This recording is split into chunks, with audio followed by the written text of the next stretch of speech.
एक बार विश्वामित्र जी और वशिष्ठ जी में इस बात पर बहस हो गई कि सत्संग बड़ा है या तप। विश्वामित्र जी ने कठोर तपस्या करके रिद्धियों सिद्धियों को प्राप्त किया था, इसीलिए वे तप को बड़ा बता रहे थे, जबकि वशिष्ठ जी सत्संग को बड़ा बताते थे। वे इस बात का फैसला करवाने ब्रह्मा जी के पास चले गए। उनकी बात सुनकर ब्रह्मा जी ने कहा, मैं सृष्टि की रचना करने में व्यस्त हूं, आप विष्णु जी के पास जाइए, विष्णु जी आपका फैसला अवश्य कर देंगे। अब दोनों विष्णु जी के पास चले गए। विष्णु जी ने सोचा, यदि मैं सत्संग को बड़ा बताता हूं तो विश्वामित्र जी नाराज होंगे, और यदि तप को बड़ा बताता हूं तो वशिष्ठ जी के साथ अन्याय होगा। इसीलिए उन्होंने भी यह कहकर उन्हें टाल दिया कि मैं सृष्टि का पालन करने में व्यस्त हूं, आप शंकर जी के पास चले जाइए।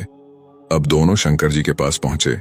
शंकर जी ने उनसे कहा, यह मेरे वश की बात नहीं है, इसका फैसला तो शेषनाग जी कर सकते हैं।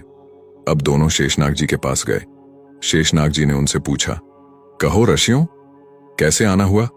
वशिष्ठ जी ने बताया, हमारा फैसला कीजिए कि तप बड़ा है या सत्संग बड़ा है। विश्वामित्र जी कहते हैं कि तप बड़ा है और मैं सत्संग को बड़ा बताता हूं। शेषनाग जी ने कहा, मैं अपने सिर पर पृथ्वी का भार उठाए हूं, यदि आप में से कोई भी थोड़ी देर के लिए पृथ्वी के भार को उठा ले तो मैं आपका फैसला कर दूंगा। तप में अहंकार होता है और विश्वामित्र जी तपस्वी थे।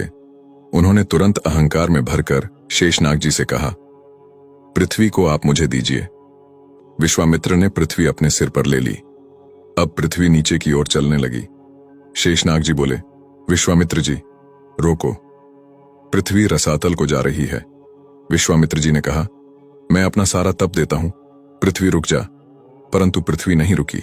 ये देखकर वशिष्ठ जी ने कहा, मैं आधी घड़ी का सत्संग देता हूं, पृथ्वी माता रुक जा। पृथ्वी वहीं रुक गई। अब शेषनाग जी ने पृथ्वी को अपने सिर पर ले लिया और उनको कहने लगे, अब आप जाइए। विश्वामित्र जी कहने लगे, लेकिन हमारी बात का फैसला तो हुआ नहीं है। शेषनाग जी बोले, विश्वामित्र जी, फैसला तो हो चुका है। आपके पूरे जीवन का तप देने से भी पृथ्वी नहीं रुकी और वशिष्ठ जी के आधी घड़ी के सत्संग से ही पृथ्वी अपनी जगह पर रुक गई। फैसला तो हो गया है कि तप से सत्संग ही बड़ा होता है। सीख हमें नियमित रूप से सत्संग सुनना चाहिए। कभी भी या जब भी आसपास कहीं सत्संग हो, उसे सुनना और उस पर अमल करना चाहिए। सत्संग की आधी घड़ी, तप के वर्ष हजार, तो भी नहीं बराबरी संतन कियो विचार।